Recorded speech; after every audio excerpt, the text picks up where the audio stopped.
有民众指控一个前环保单位最好的查甫人伫个等车红灯的时配槟榔汁佮食薰。新北市环保局是证实讲是邦桥区的一个清洁队员会来处罚。新北市警方嘛表示讲，骑车也是赛车食薰拢违法。最近3个月，新北市就开出220张的红单。 伫路口停车等红灯，头前这个穿环保局制服的查甫人，看伊手等一个物件出来，互人指控是乱弹槟榔泡，所来佫互人质疑是伫咧食薰。生蛋本素佫食薰，互民众翕来了，伫网络顶引起大家讨论。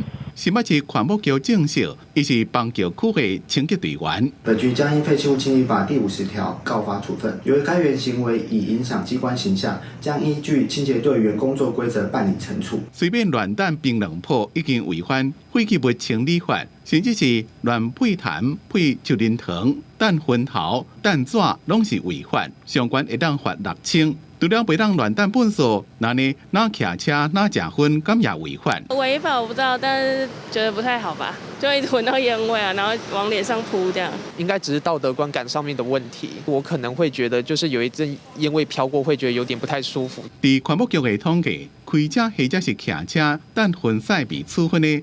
去年有5700多件，因那新北市警方伫最近3个月也处理220件，驾驶人伫咧赛车过程时阵点薰、食薰或者是手提薰。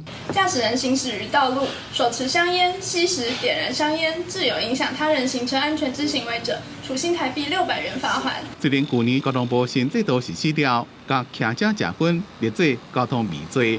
无搁再开放检举，检举若伫咧路的，互警方抓到，依然是爱罚，所以食薰的人爱加注意。公司新闻采访报道。